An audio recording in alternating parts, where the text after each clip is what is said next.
Study with concept के इस study platform पर आपका बहुत बहुत स्वागत है। और साथ ही स्वागत है हमारी इस महासीरीज में। और महासीरीज की इस श्रृंखला को आज आगे बढ़ाते हुए आज हम स्टार्ट करते हैं एनसीईआरटी। और ये 7th क्लास की एनसीईआरटी का 6 नंबर चैप्टर दोस्तों। तो स्टार्ट करते हैं। चैप्टर का नाम है दोस्तों प्राकृतिक वनस्पति एवं वन्यजीव। दोस्तों ये चैप्टर बहुत ही महत्वपूर्ण है और हम इसे स्टार्ट करते हैं दोस्तों। अब स्टार्ट करते हैं। जो ये दे रखी है जो कहानी, ये कोई काम की नहीं है दोस्तों, आपको वैसे ही पढ़ लेनी है। अब यहाँ से काम की चीज़ स्टार्ट होती है दोस्तों।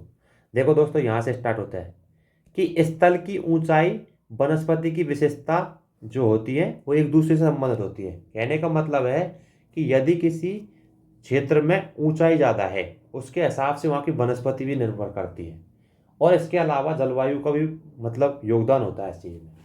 तो दोस्तों यही चीज़ बता रहा है इसमें कि ऊंचाई में परिवर्तन के साथ जलवायु में परिवर्तन होता है। ये ऊंचाई में परिवर्तन होने के साथ इसकी जलवायु में परिवर्तन होने के कारण ही वनस्पति को निर्भर करती है। वनस्पति को उसकी विशेषता के लिए ये जलवायु क्लाइमेट प्रभावित करती है। यही चीज़ बताई दोस्तों इसमें। इसके कारण प्राकृतिक वनस्पति में भी बदलाव हो जाता है। ये बताया अभी तक इस यहाँ से यहाँ तक में कि जब ऊंचाई बढ़ती है तो उसकी जलवायु में परिवर्तन होता है। और जलवायु में परिवर्तन होने के कारण उसकी जो वनस्पति है उसमें भी परिवर्तन होता है। और ये एक दूसरे के मतलब पूरक होते हैं कि जैसे जलवायु बदलेगी वनस्पति का भी रूप बदलेगा। तो ये चीज़ बताई है। वनस्पति की वृद्धि जो होती है वो तापमान और नमी पर निर्भर करती है। इसके अलावा ढाल और मिट्टी की परत और मोटाई जैसे कारक पर निर्भर करती है। कहने का मतलब यहाँ पे बताया कि वनस्पति को प्रभावित करने वाले कारक कौन कौन से होते हैं। तो दोस्तों इसमें पहली बात है ऊंचाई। नॉर्मल सी चीज़ है, ऊंचाई भी प्रभावित करती है। ऊंचाई के कारण जलवायु जो परिवर्तन होती है तो जलवायु प्रभावित करती है। और जलवायु के अलावा वहाँ का तापमान क्या है ये भी प्रभावित करता है। वहाँ कितनी नमी है ये भी प्रभावित करती है। इसके अलावा दोस्तों वहाँ की ढाल कौन सी है, ढाल ज़्यादा है कम है। इसके अलावा दोस्तों एवं मिट्टी भी प्रभावित करती है। ये नॉर्मल सी चीज़ है कि वनस्पति को प्रभावित करने वाले कारक हैं, जिसमें ऊंचाई हो गया दोस्तों, जलवायु हो गया, तापमान हो गया, नमी हो गया, ढाल एवं मिट्टी। वहाँ की जो मिट्टी है वो भी वनस्पति को प्रभावित करती है। इसके अलावा दोस्तों वहाँ की कितनी ढलान है, जो ढलान कितनी है उस क्षेत्र में वो भी प्रभावित करती है बाकायदा। तो इसी चीज़ को बताया दोस्तों। और ये थोड़ा सा दे रखा है, ये पूरी कहानी है, ये आपको पढ़ लेनी है वैसे ही। अब दोस्तों आगे बढ़ते हैं। तो मैंने आपको अब तक यही बताया कि जलवायु को प्रभावित करने वाले कारक में उस जगह की ऊंचाई कितनी है, उसका जलवायु क्या है, उसका तापमान क्या है, नमी कितनी है, उसमें ढाल कितनी है, और इसके अलावा मिट्टी, ये सभी वहाँ को मतलब वनस्पति को प्रभावित करती है किसी क्षेत्र की। इन घटकों में अंतर के कारण किसी स्थान की जो प्राकृतिक जो वनस्पति होती है उसमें सघनता और एवं प्रकार में परिवर्तन होता है। अब ये बताया दोस्तों, ये इसके बाद ये बताया इस पैराग्राफ में, ये जो घटक बताए मैंने आपको जितने भी इससे पहले कि तापमान हो गया और ऊंचाई होगी, ढलान होगी, या मिट्टी की जो परत है वो हो गई, या फिर तापमान हो गया, फिर नमी हो गई। तो इनके बारे में बताया कि आमतौर पर प्राकृतिक वनस्पतियों को 3 श्रेणियों में बांटा गया है। और इससे पहले इसमें बताया था कि इन घटकों में अंतर जो होता है किसी स्थान की प्राकृतिक वनस्पति जो है उसकी सघनता एवं प्रकार में परिवर्तन होता है। इसी इनकी कारण जो प्रभावित करने वाले कारक है ना, इनके कारण इनकी सघनता और इनके प्रकार में जो परिवर्तन होता है वो इन्हीं के कारण होते हैं। अब स्टार्ट करते हैं आगे। जो प्राकृतिक वनस्पति है उनको 3 श्रेणी में वर्गीकृत किया गया है। पहली क्या है, वन। पहला क्या है दोस्तों, वन। अब वन के बारे में देखा रखा है यहाँ पे कि जो वृक्षों के लिए उपयुक्त तापमान और परिपूर्ण वर्षा वाले क्षेत्रों में उगते हैं। जो वृक्षों के लिए, अब वनों की एक विशेषता बताइए, वन क्या होते हैं दोस्तों। तो वनों की एक विशेषता बताइए कि जो वृक्षों के लिए उपयुक्त होते हैं और वृक्षों के लिए उपयुक्त तापमान और परिपूर्ण वर्षा वाले क्षेत्रों में उगते हैं, और इन कारकों के आधार पर सघन और खुले वन विकसित होते हैं। तो ये वनों के बारे में बताया थोड़ा सा। इसके बाद दोस्तों आगे स्टार्ट करते हैं। तो ये है, अगला है जिनमें 3 वर्गीकरण किया ना हमने 3 चीज़ों का, 3 श्रेणियों में। तो एक हो गया वन, दूसरा हो गया दोस्तों घास स्थल जो होते हैं, जो मध्य वर्षा वाले क्षेत्रों में विकसित होते हैं। ये भी चीज़ ध्यान रखनी है कि जो घास स्थल जो होती है वो कहाँ कहाँ होती हैं विकसित, तो दोस्तों ये मध्य वर्षा वाले क्षेत्रों में होते हैं। इसके अलावा दोस्तों तीसरा जो वर्गीकरण था वो कांटेदार झाड़ियाँ हैं। जो कांटेदार झाड़ियाँ होती है दोस्तों, वो झाड़ियाँ केवल शुष्क क्षेत्रों में पैदा होती है। कहने का मतलब जैसे रेगिस्तान है, रेगिस्तान जैसे थार का मरुस्थल है राजस्थान में, तो यहाँ पर क्या है कि दोस्तों यहाँ पर क्या शुष्क जलवायु पाई जाती है। और तो यही चीज़ बताई है कि कांटेदार झाड़ी जो होती हैं वो शुष्क क्षेत्रों में पाई जाती है जहाँ पर शुष्क जलवायु होती है। कहने का मतलब ये है। तो ये चीज तीन चीजें बताइए, वन, उसके बाद बताइए दोस्तों घास के मैदान, सॉरी घास स्थल, उसके बाद बताइए कांटेदार झाड़ियाँ। अब दोस्तों आगे बात करते हैं। तो ये पूरी फिर से कहानी आ गई, सलीमा जो था पहले स्टार्ट में वो पूरी कहानी आ गई, हमको ये नहीं पढ़ना, आगे यहाँ से पढ़ना है दोस्तों।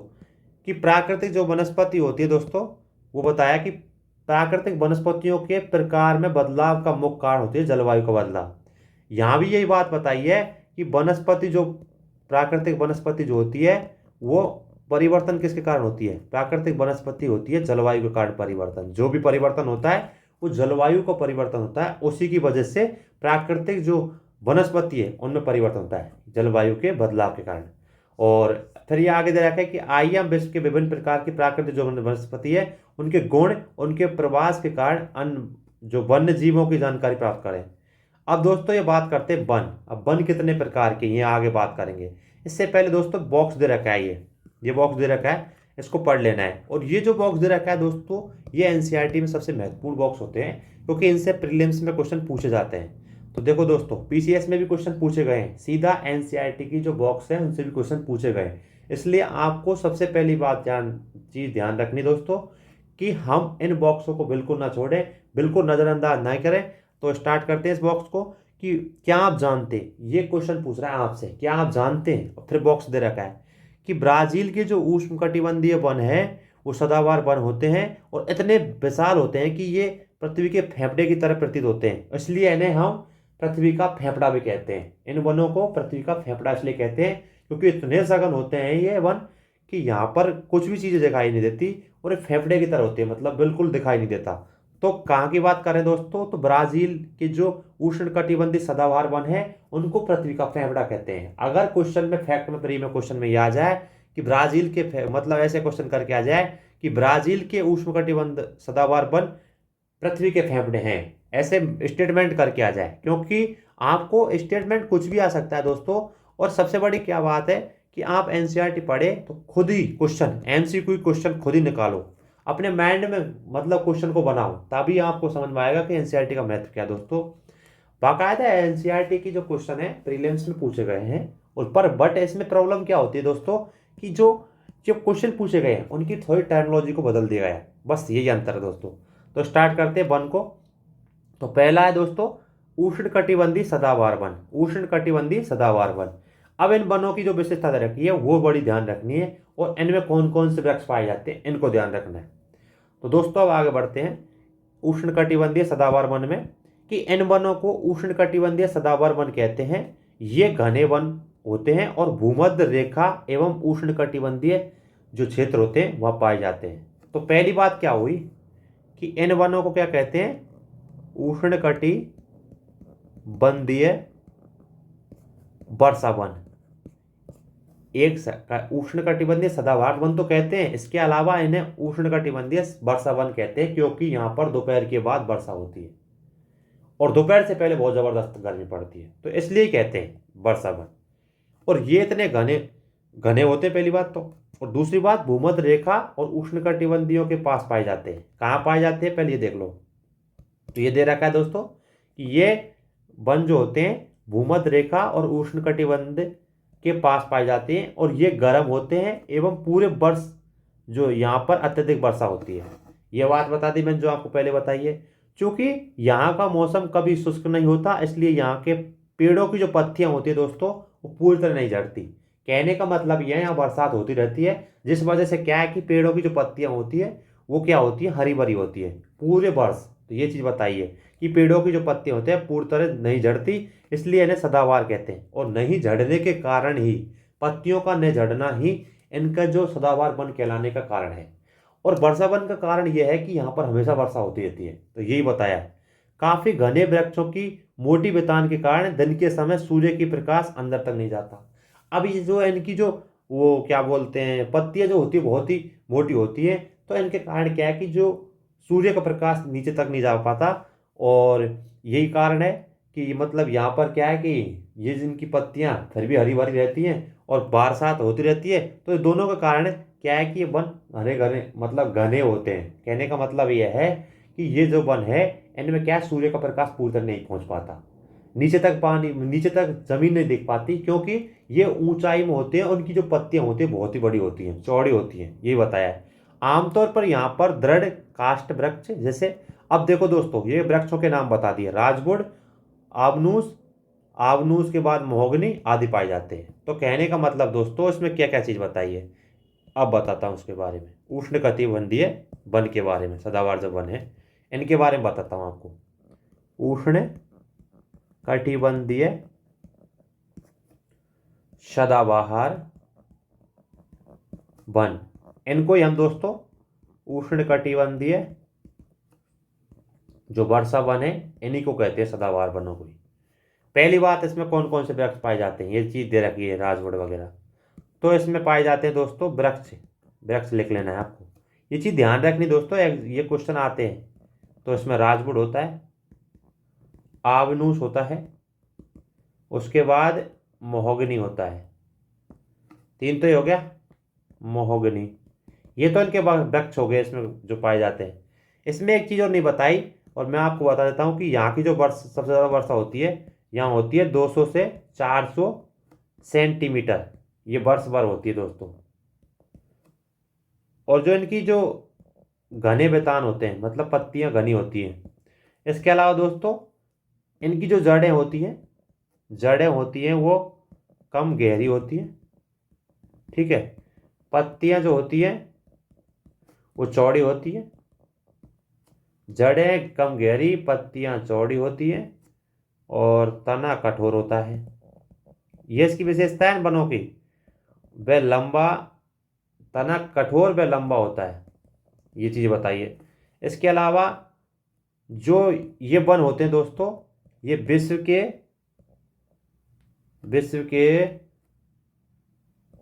विश्व की सर्वाधिक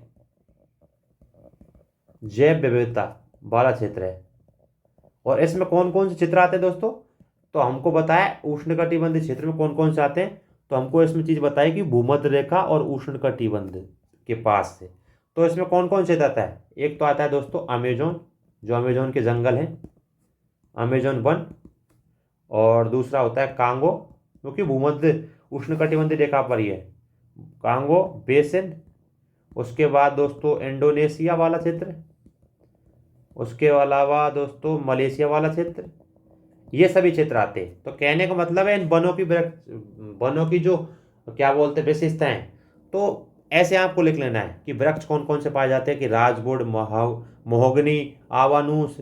इसके बाद वर्षा कितनी होती है ये बता नहीं रखा, लेकिन ये आपको बताता हूँ, यहाँ पर सबसे ज़्यादा वर्षा होती है 200 से 400 सेंटीमीटर वर्ष भर होती है।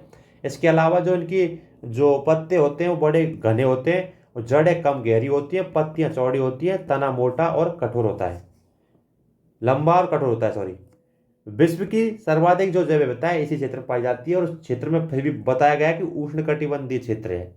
इसमें दे रखा है भूमध्य रेखा वाला। तो इसमें दोस्तों आता है अमेजोन के वन और कांगो बेसिन और इंडोनेशिया और मलेशिया। तो ऐसे आपको चीज़ों को रखना है याद, क्योंकि जो पैराग्राफ दे रखा है इसमें याद नहीं रहेगा दोस्तों, आपको अलग से लिख लेना है। ऐसी चीज़ें याद रखनी है कि मान ले क्वेश्चन आ गया करके कि राजवुड के बारे में आ गया और कुछ कथन दे दिया क्या है, तो आपको तुरंत याद आ जाना चाहिए कि उष्णकटिबंधीय सदाबहार वन के ये एग्जाम्पल है, ये वही वृक्ष है। तो ये चीज़ ध्यान रखनी बस। तो देख लो दोस्तों, आपको ये चीज़ कितनी वो बता दी। और ये चीज़ें क्या है आपको मैप में देखनी है कि किस प्रकार ये कांगो बेसिन कहाँ पे है, ये चीज़ भी ध्यान रखनी है। मेन चीज़ यही तो है, मैपिंग का पार्ट जब ही होगा आपको सॉल्व, जब आप एनसीईआरटी के साथ साथ मैपिंग भी करते रहें साथ में, तभी चीज़ें समझ पाएगी। और इसके अलावा दोस्तों तभी याद रहेंगी, नहीं याद नहीं रहती फिर ये आप रटोगे तो फिर आगे एक और बॉक्स आ गया। बॉक्स में दे रखा है कि एनाकोंडा विश्व का सबसे बड़ा सांप है, उष्णकटिबंधीय वर्षा वन में पाया जाता है, और यह मगर जैसा बड़ा जानवर को भी मार या खा सकता है। कहने का मतलब है इसमें जानवर कौन सा पाया जाता है सदाबहार वन में, तो इसमें दोस्तों सीधा दे रखा है एनाकोंडा पाया जाता है, ये वाला सांप पाया जाता है। इसके बाद दोस्तों आगे बढ़ते हैं, ये तो हो गया उष्णकटिबंधीय सदाबहार वन या वर्षा वन। अगला है दोस्तों उष्णकटिबंधीय पर्णपाती वन। तो अब स्टार्ट करते हैं। तो उष्णकटिबंधीय पर्णपाती वन जो होते हैं मानसूनी वन होते हैं। पहली बात तो कौन से वन होते हैं दोस्तों? मानसूनी वन होते हैं। और ये कहाँ पाए जाते हैं? तो इसका क्षेत्र भी दे रखा है दोस्तों। क्या दे रखा है? भारत, उत्तरी जो ऑस्ट्रेलिया है, मध्य अमेरिका है के बड़े क्षेत्रों में पाए जाते हैं। इसके अलावा दोस्तों आगे क्या दे रखा है कि इन क्षेत्रों में मौसमी परिवर्तन होते रहते हैं और जल संरक्षित रखने के लिए सूक्ष्म सूक्ष्म सॉरी सूक्ष्म सूक्ष्म जो शुष्क में जो मौसम होता है वहाँ के वृक्ष पत्तियां झाड़ देते हैं। उन वनों में जो ऊपर दे रखा है इनमें क्या पत्तियां झड़ती नहीं थी सदाबहार वन में। लेकिन पर्णपाती नाम से ही स्पष्ट हो रहा है, पर्णपाती मतलब पत्तों को झड़ती होंगी तभी तो पर्णपाती वन कहलाते हैं। तो ये चीज ध्यान रखनी है। शुष्क में मौसम के यहाँ के जो वृक्ष होते हैं पत्तियां अपने झड़ा देते हैं। और इन वनों में पाए जाने वाले दृढ़ काष्ठ वृक्षों के जैसे अब इनके एग्जाम्पल कौन कौन से, जैसे साल हो गया, सागवान हो गया, नीम हो गया, शीशम हो गया। इसके अलावा दोस्तों आगे क्या दे रखा है कि दृढ़ काष्ठ वृक्ष जो होते हैं वो फर्नीचर, यातायात और निर्माण सामग्री बनाने के लिए बहुत ही उपयोग होते हैं। तो इन क्षेत्रों का मतलब क्या बोलते हैं, इन वनों की जो ये क्या बोलते हैं, इनका उपयोग क्या करते हैं लोग, इनकी जो लकड़ियों का उपयोग फर्नीचर के लिए, यातायात निर्माण के लिए, सामग्री मतलब निर्माण सामग्री के लिए करते हैं लोग यूज। अब इन इन क्षेत्रों में क्या है कि पाए जाने वाले जानवर दे रखे हैं। कौन कौन से जानवर दोस्तों? तो जानवर में है बाघ, शेर, हाथी, गोल्डन लंगूर और बंदर आदि। तो कहने का मतलब है इन उष्णकटिबंधीय पर्णपाती वन की विशेषता क्या है? तो विशेषता में दोस्तों पहली विशेषता क्या है? पहली विशेषता है दोस्तों क्षेत्र। कौन कौन सा क्षेत्र में ये पाए जाते हैं? तो इसमें दे रखा है उत्तरी अमेरिका, सॉरी उत्तरी अमेरिका नहीं, ऑस्ट्रेलिया है, उत्तरी ऑस्ट्रेलिया। उसके बाद दे रखा है पहले तो दे रखा है भारत, उसके बाद दे रखा है उत्तरी ऑस्ट्रेलिया, उसके बाद दे रखा है मध्य अमेरिका, ये क्षेत्र है इसके। और उसके बाद दे रखा है, बस ये दे रखे हैं इसमें, भारत, उत्तरी ऑस्ट्रेलिया और मध्य अमेरिका। अब दोस्तों इसके बाद दे रखा है इनकी विशेषता में कि ये शुष्क मौसम में होते हैं, जो इनका जो जलवायु होती है शुष्क मौसम वाली होती है। और यहाँ पर क्या पत्तियां झड़ती हैं, पत्तियां का झड़ना। और इसके अलावा दोस्तों इसमें वृक्ष कौन कौन से पाए जाते हैं? तो उसमें स्पष्ट दिखा रखा है साल और सागवान, सागवान का दे रखा है। इसके बाद दोस्तों क्या दे रखा है? नीम का। फिर क्या दे रखा है? शीशम का। ये तो इसके वृक्ष दे रखे हैं। अब इसमें जीव कौन कौन से पाए जाते हैं? तो देखो दोस्तों इसमें जीव पाए जाते हैं, बाघ पाया जाता है, शेर पाया जाता है, शेर के बाद हाथी पाया जाता है, हाथी के बाद गोल्डन लंगूर पाया जाता है। तो ये चीज़ आपको ध्यान रखनी है। उन वनों में क्या है कि पत्तियां नहीं झड़ती थी, बल्कि इनमें क्या है, उष्ण कटिबंधीय पर्णपाती में कि पत्तियां झड़ती हैं। इन वनों में क्या है, कौन से क्षेत्र पाए जाते हैं? भारत के और उत्तरी ऑस्ट्रेलिया और मध्य अमेरिका में पाए जाते हैं। वो कहाँ पाए जाते हैं? भूमध्य रेखीय जो क्षेत्र हैं उनमें पाए जाते थे। बस ये चीज़ ध्यान रखने लिए आपको कौन से क्षेत्र में पाए जाते हैं, कौन से वन, इनके जो वृक्ष हैं उनको क्या कौन कौन से नाम है, ये चीज़ ध्यान रखनी है। तो ये भी हो गया दोस्तों। अब आगे बढ़ते हैं दोस्तों, आगे बढ़ते हैं। अब आता है दोस्तों शीतोष्ण सदाबहार वन। शीतोष्ण नाम से स्पष्ट होना, शीत प्लस उष्ण। अब देखो शीतोष्ण सदाबहार वन जो होते हैं मध्य अक्षांश के तटीय प्रदेशों में स्थित हैं, मध्य अक्षांश के तटीय प्रदेशों में स्थित है। और ये सामान्यतः महाद्वीप के पूर्वी किनारों पर पाए जाते हैं, जैसे दक्षिणी पूर्वी अमेरिका और दक्षिणी चीन, दक्षिणी पूर्वी ब्राजील। और इन वृक्षों के जो एग्जाम्पल दे रखा है कि बाज, चीड़ हो गया, यूके लिटस हो गया, जैसे दृढ़ और मुलायम दोनों पेड़ पाए जाते हैं इसमें। ये देखो शीतोष्ण, शीतोष्ण सदाबहार वन। अब इसमें विशेषता क्या है, इन वनों की विशेषता क्या है, मेन चीज ये ध्यान रखनी बस। पहले तो क्षेत्र देख लो हम, तो ये मध्य अक्षांश जो तटीय प्रदेश है उनमें पाए जाते हैं। अब आपको ये चीज मैप में ध्यान मतलब देख लेनी है, मतलब कौन से तटीय क्षेत्र हैं जो। इसके अलावा ये पाए जाते हैं दोस्तों महाद्वीपीय या महाद्वीपों के पूर्वी किनारों पर, या फिर दक्षिणी पूर्वी अमेरिका, ये क्षेत्र हैं जहाँ पर ये पाए जाते हैं।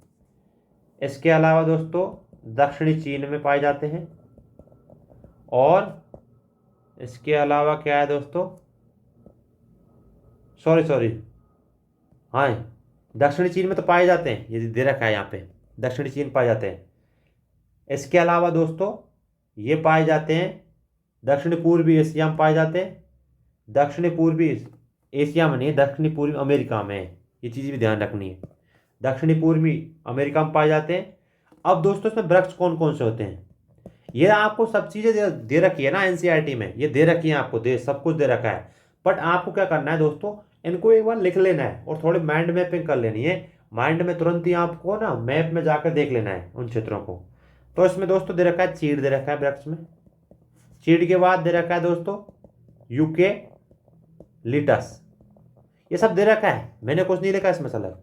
और ये पूरी विशेषता दे रखी है, दृढ़ और मुलायम होते हैं जो पौधे होते हैं। तो ये भी हो गया दोस्तों कौन सा, शीतोष्ण सदाबहार जो वन होते हैं। अब दोस्तों आगे बढ़ते हैं, और फिर चित्र भी दे रखा है, जैसे हाथी का दे रखा है यहाँ पे जो गोल्डन लंगूर की बात कर रहे हैं हम, बाघ की बात कर रहे हैं, ये भी दे रखा है, ये भी देख लेना है आपको एक बार। आगे बढ़ते हैं दोस्तों, अब बात करते हैं दोस्तों शीतोष्ण पर्णपाती वन के बारे में। अब इसके बाद में ये बात करते हैं दोस्तों शीतोष्ण पर्णपाती वन। तो पहली बात तो ये उच्च अक्षांश की ओर बढ़ने पर अधिक शीतोष्ण पर्णपाती वन मिलते हैं। ये उत्तरी अमेरिका, उत्तर पूर्वी अमेरिका, चीन, न्यूजीलैंड, चिली, पश्चिमी यूरोप के तटीय क्षेत्रों में पाए जाते हैं। ये इसका क्या है दोस्तों, कहाँ कहाँ पाए जाते हैं, तो ये इन क्षेत्रों में पाए जाते हैं, क्योंकि वहाँ की क्लाइमेट ऐसी होती है, जब भी बताया जो क्लाइमेट है सेम होती है यहाँ पे। ये वन, ये जो होते हैं, ये अपनी पत्तियाँ शुष्क मौसम में झाड़ देते हैं। और यहाँ पर पाए जाने वाले पेड़ हैं बाज, एस, बीज आदि। और कौन कौन से जंतु या जीव जंतु पाए जाते हैं, तो हिरण, लोमड़ी, भेड़िया पाए जाते हैं। और फिजेंट और मोनाल जैसे पक्षी भी पाए जाते हैं यहाँ पे। क्या चीज़ सीखी हमने, अब देखो आपको बताता हूँ। शीतोष्ण पर्णपाती में क्या सीखी है। शीतोष्ण पर्णपाती में पहली बात तो ये उच्च,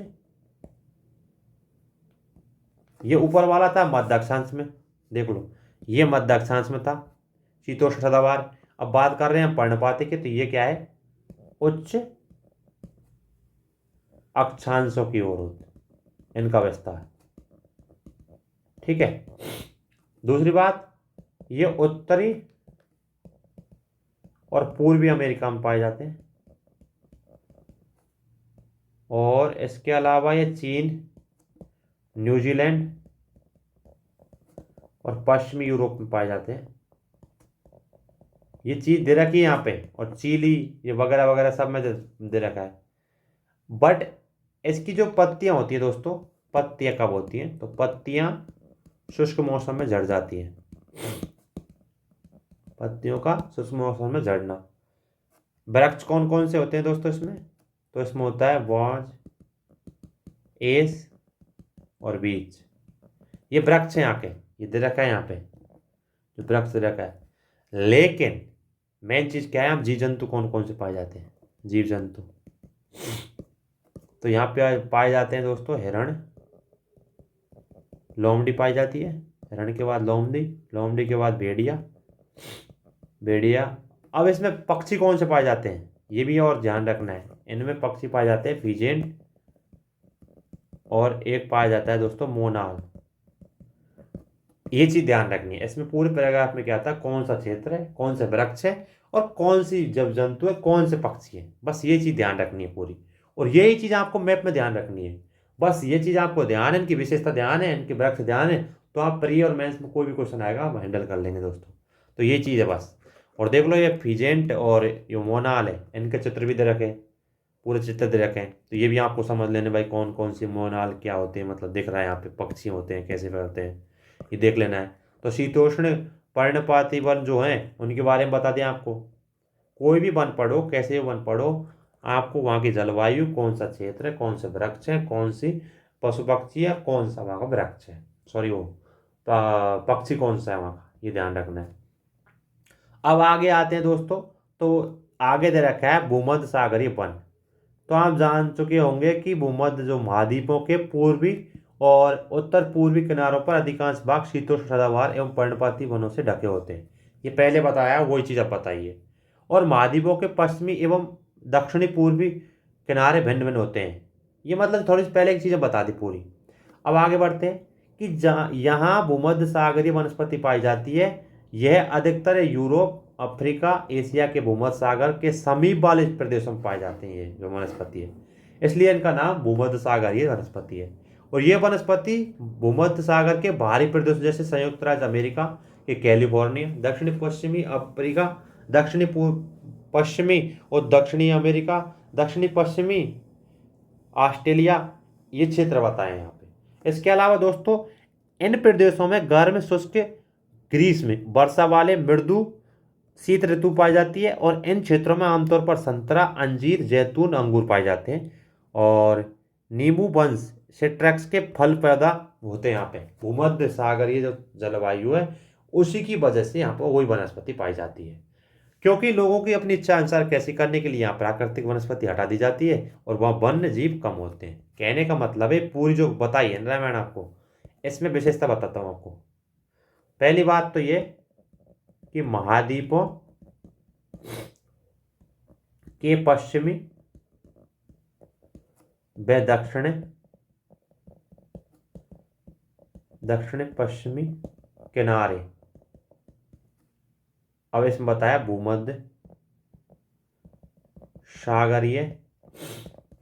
सागरीय यूरोप, उसके बाद बताया दक्षिणी अफ्रीका,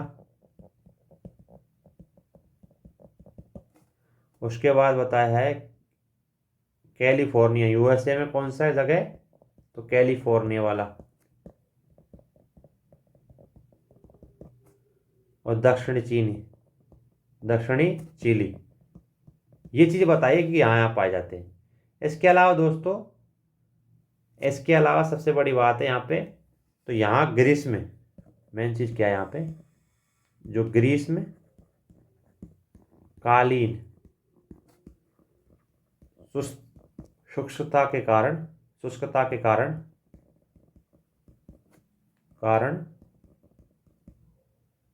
वृक्षों पर जो मोटी छाल होती है, छाल व पत्तियां जो होती हैं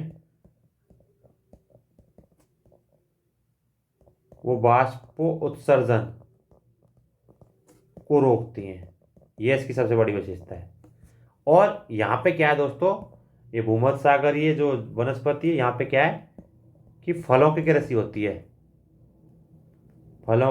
होती है, जिसमें संतरा होता है, अंगूर होता है, जैतून जैसी होती है। और विश्व के फलों जो उद्यान है ये भूमध्य सागरीय क्षेत्रों में ही है। तो यही चीज़ बताइए इसमें भूमध्य सागरीय वनस्पति में कौन कौन से क्षेत्र, ये बता दिया आपको, वो आपको लिख लेना है। उसके बाद दोस्तों कि ये ग्रीष्मकालीन शुष्कता के कारण क्या है, वृक्षों की मोटी जो छाल होती है, पत्तियां, वो वाष्पोत्सर्जन कम कर देती है, वाष्पोत्सर्जन कम कर देती है या रोक देती है उनको। इसके अलावा फलों की यहाँ पर खेती होती है और उनका नाम बता दिया आपको, संतरा, अंगूर, अंजीर, जैतून। और ये क्या है, विश्व के फलोद्यान है इन क्षेत्रों में। तो ये चीज़ बता दी आपको। मतलब ये जितनी भी चीज़ बताई, जितनी भी वनस्पति बताई है, ये आपको भी पढ़ लेनी दोस्तों। और सबसे बड़ी बात है कि आप ऐसे बता देंगे ना भाई कौन सा क्षेत्र है, कौन कौन सी वनस्पति है, कौन कौन से जीव जंतु पाए जाते हैं, बस। और फिर मैप में जाके देख लो आप, तो आपको चीज़ें याद रहेगी। बस यही निकालना है इस चैप्टर से, और क्या है। अब दोस्तों इसको बॉक्स को ध्यान से पढ़ना। बॉक्स में दे रखा है, क्या आप जानते हैं, फिर से वही, क्या आप जानते हैं कि भूमध्य सागरीय वृक्ष जो होते हैं शुष्क ग्रीष्म ऋतु में स्वयं को ढाल लेते हैं और इनकी जो मोटी छाल है वो पत्तियां जो होती हैं वाष्पोत्सर्जन रोकती हैं। वो चीज़ मैंने अभी बताई थी आपको। इसके अलावा बताया कि भूमध्य सागरीय जो प्रदेश हैं वो फलों की कृषि के कारण विश्व के फलोद्यान कहलाते हैं। अब देखो फैक्ट आ गया फिर से, वह फेफड़े आए थे, यहाँ पे विश्व के फलोद्यान आ गए। भूमध्य सागरीय वनस्पति की बात कर रहे हैं यहाँ पे। आगे बढ़ते हैं दोस्तों, यह आपको बता दिया। आगे बढ़ते हैं शंकुधारी वन के बारे में पढ़ते हैं। अब इनकी विशेषताओं के बारे में जान लेते हैं हम कि उत्तरी गोलार्ध के उच्च अक्षांशों बता रखा है 50 डिग्री से 70 डिग्री के बीच भव्य शंकुधारी वन पाए जाते हैं। और इन्हें हम टेंगा कहते हैं। और ये जो वन है अधिक ऊंचाई पर पाए जाते हैं। और इन्हीं वनों को मतलब जो पहले कहानी बता रखी सलीमाबाड़ी, उसमें बताया कि हिमालय के प्रचुर मात्रा में देखा गया है। टेंगा वनों को कहाँ पर देखा है? हिमालय में देखा है, इंडिया में, ये बताया। फिर ये लंबे होते हैं, नरम काष्ठ वाले, मतलब नरम इनकी जो लकड़ी होती है नरम होती है, सदाबहार वृक्ष होते हैं यहाँ। और इन वृक्षों के काष्ठ का उपयोग लुगदी बनाने के लिए किया जाता है, ये बता दें आपको। फिर ये पूरी वो बता दी कि ये सामान्य अखबारी कागज बनाने के लिए काम आते हैं। फिर ये बता दिए माचिस पैकिंग करने के बक्से के बनाते हैं, इनसे ही बनाते हैं। फिर आगे बताया इसमें कौन कौन से वृक्ष है कि चीड़ का हो गया, देवदार का हो गया, ऐसे वृक्ष पाए जाते हैं। और इनमें रजत लोमड़ी, मिंक और ध्रुवीय भालू जैसे जानवर पाए जाते हैं। तो ये चीज़ फिर से वही बता दी, मतलब इनकी विशेषता फिर बता। देखो कहने का मतलब है इनकी विशेषता क्या है। पहली बात कहाँ पाए जाते हैं, तो ये पहले ये देख लेना क्षेत्र कौन सा है। तो क्षेत्र दोस्तों, क्षेत्र है उत्तरी गोलार्ध, उत्तरी गोलार्ध में उच्च अक्षांश। और कितना है इसका? 50 डिग्री से 70 डिग्री के बीच में। और एनी वन को दोस्तों टेंगा वन कहते हैं। जो टेंगा वन का भी क्वेश्चन आया ना, तो आपको ध्यान रखना। दूसरी बात, ये अधिक ऊंचाई पर पाए जाते हैं, जैसे हिमालय वाला क्षेत्र हो गया, ये चीज़ ध्यान रखनी है। हिमालय वाला क्षेत्र हो गया क्योंकि ऊंचाई पाए जाते हैं, तो इंडिया में तो हिमालय वाला क्षेत्र हो गया। फिर इनकी लकड़ी जो होती है, पहली बात तो लंबे और नरम काष्ठ वाले सदाबहार वृक्ष होते हैं इनमें। और वृक्षों का यूज बता दिया आपको, माचिस से अखबार न लुगदी के लिए कर देते हैं। फिर बता दिए वृक्ष कौन कौन से, चीड़ और देवदार के वृक्ष हैं। कौन कौन से जानवर पाए जाते हैं? रजत, लोमड़ी, ध्रुवीय भालू जैसे जानवर पाए जाते हैं। अब दोस्तों हमने जो भी पढ़ा है, हमने अभी तक वन पढ़े हैं। कौन कौन से वन पढ़े एक बार बता देता हूँ आपको, देख लो आप ऊपर से देखो। ये देखो उष्णकटि पर्णपाती वन, उष्णकटि सदाबहार वन। देखो वनों को फिर से बताता हूँ आपको कौन कौन से पढ़े हमने। अभी हमने वन पढ़े हैं, तो देखो दोस्तों वन पढ़े हैं। वन में कौन कौन से वन पढ़े हैं ये आपको बताता हूँ। पहला पढ़ा है दोस्तों उष्णकटि बंदी सदाबहार वन, पहला वन है। इसके बाद दूसरा पढ़ा था हमने दोस्तों उष्ण कटिबंधीय पर्णपाती वन। और तीसरा पढ़ा था दोस्तों ये दो हो गया। तीसरा पढ़ा था हमने शीतोष्ण शीतोष्ण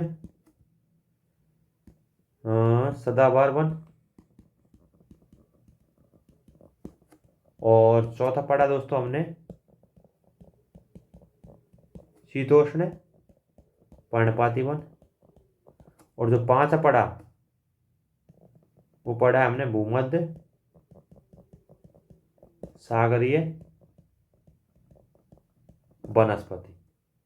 और छठा पढ़ा है अभी हमने, ये पढ़ा है दोस्तों शंकुधारी वन। अब देखो दोस्तों हमने इतने वन पढ़ लिए, फिर हम आगे बढ़ते हैं। उससे पहले बता देता हूँ आपको कौन कौन से वन पे।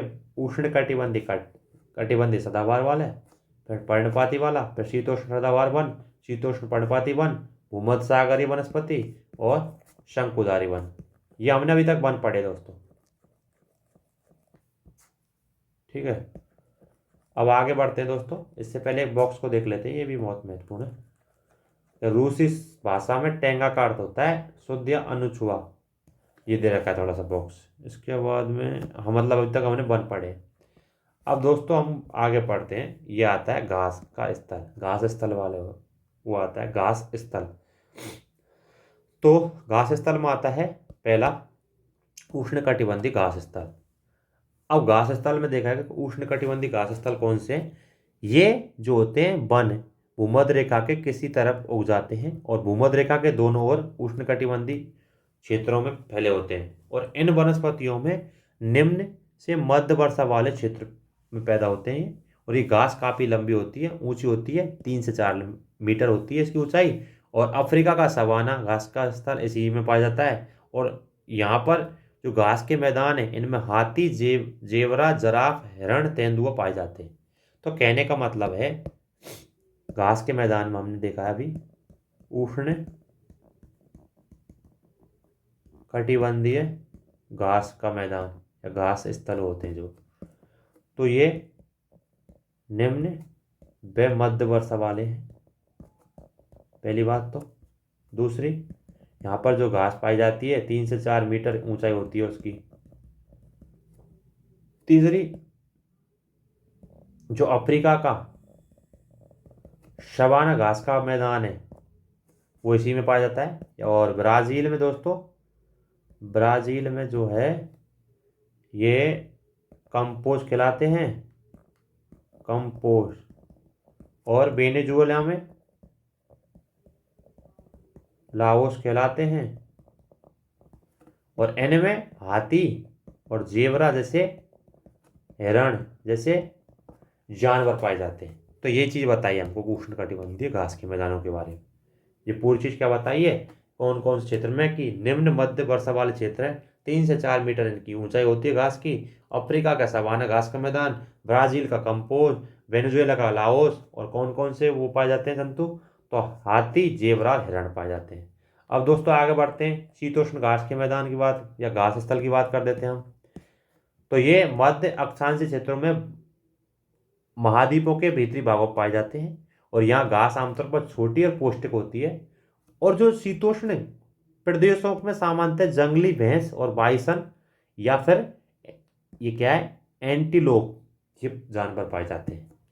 तो कहने का मतलब, हमने शीतोष्ण की बात करते हैं, शीतोष्ण घाट के स्थल जो होते हैं, तो पहली बात तो भूमध्य अक्षांशीय क्षेत्र जो होते हैं ये घास के मैदान में ही होते हैं। और दूसरी बात, महाद्वीपों के भीतरी भाग में स्थित होते हैं। ठीक है। फिर ये जो घास जो होते हैं ये छोटी होती है घास और पौष्टिक होती है। ठीक है।